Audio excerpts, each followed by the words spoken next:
Every summer, thousands of New Yorkers come to the southern tip of Long Island.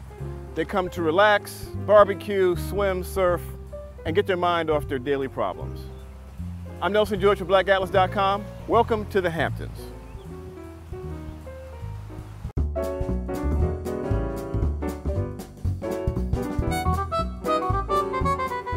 I am in Montauk, which is known as the End, literally the end of the South Fork of Long Island. It's known for many things. One is the beautiful lighthouse behind me, which was the first lighthouse in New York State.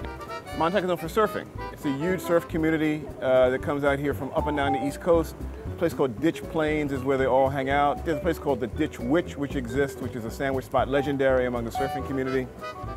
Fishing is a really big part of the scene here. There's a lot of commercial fishing as well as recreational. I've come out here 7 summers at one point. I came out like 7 summers in a row.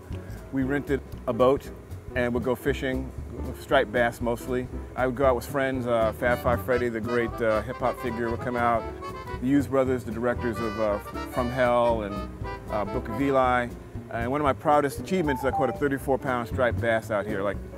Fought that sucker for 90 minutes. There's a place called Walk and Roll, which is on 27 Main Street in Montauk, where they fry, fricassee, and fillet your catch.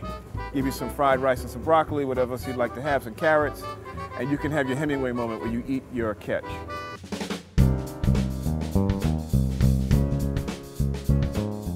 For me, East Hampton's kind of the heartbeat of the Hamptons. It's where there's the biggest name brand shopping, state-of-the-art movie theater, biggest supermarket shopping for food, and just a place where some of the best restaurants in the area are located, including Nick and Tony's, which is kind of a landmark for A-list New Yorkers. The Palm is over here. Also, a lot of celebrities live here, including my friend Russell Simmons, who's having his every year annual Art for Life benefit party here in the Hamptons. This is Nelson George for BlackAtlas.com. I'm sitting on Main Street in East Hampton with Mr. Anthony Anderson, star of stage, screen, and television. I mean, Hamptons is cool, man. I love it. It's quiet, it's quaint, you know, it's a little humid. It's a little humid, void of color, but that's okay. I bring that wherever I go. You live in Cali most of the time. What are your favorite vacation destinations? Oh, wow. You know, Brazil, Which city in Rio. Yeah, I never made it over to Bahia. I hear you did something on Bahia, man, so I'm a little envious. But I love Bahia, Africa. Where have you been in Africa? London. I haven't been. That's just one of my favorite spots I want to go. Where have you actually been? Brazil, Compton, the Hamptons, London, Australia. Have just any? Monaco. You know what I really love? I love Monaco. I'm not gonna lie. Well, that's Nelson George with Anthony Anderson here in the streets, in the hard, mean streets of East Hampton. Mean streets of East Hampton. For BlackAtlas.com. Watch your back.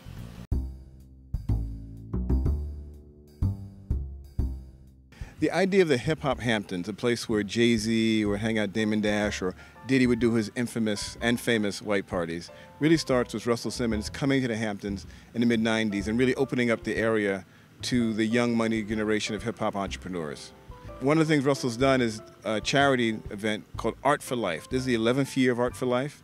It's held here in front of Russell's house in East Hampton every year, and it brings in people from the city as well as Hamptons folks for a big night of black glitterati. So tell me about why you do this charity every year. I do it because the kids are lacking in opportunities to practice art and appreciate art. Everything that comes in this world is from the imagination, and that all kids should get a chance to exercise or sharpen their creative skills. If not, you know, we could suffer. And I think that math and science and all those things in a school, it makes a school like a prison without creative work. So where the schools have cut it out, and it's the first thing to go, as you know, where it's cut out, we just try to underwrite it, you know, or create new programs. Tell me a little bit about why you live in the Hamptons, and tell me about your lifestyle. I've been coming to Hamptons for over 20 years, and it's a fun place. It's a place not too far from the city. We get to escape, and you know, I've had this house for over 12 years, and it's a place when I get here I exhale, you know. So for me it's special, and a lot of people who I know come, and so I can be social at the same time. It's very private, you know, on my own property. So I like that.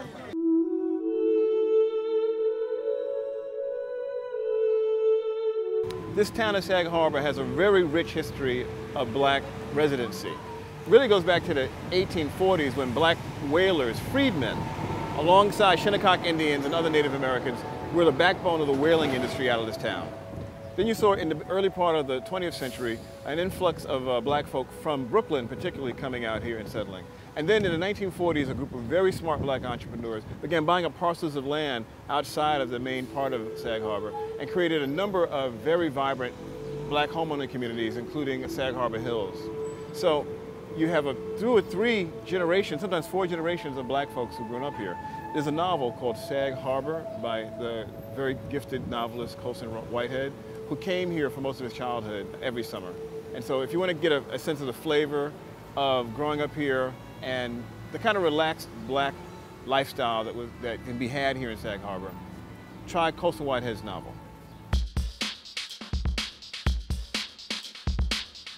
Madison Street in Sag Harbor is a really great street. It comes off Main Street, and along it there's a lot of really great antique shops. Farther up on Madison is a gallery called the Walk Tall Gallery. It shows a lot of world art, very progressive, very connected, in fact, to the Russell Simmons Art for Life Foundation. There's a lot of great collaborative works with the Simmons family. And in fact, currently at the gallery is the solo work of Danny Simmons, older brother of Russell and Joseph Simmons. I actually own a Danny Simmons, which is in my home. So I'm here to tell you that if you get a chance, check out the work of Danny Simmons. It's being highlighted in Sag Harbor at the Walk Tall Gallery.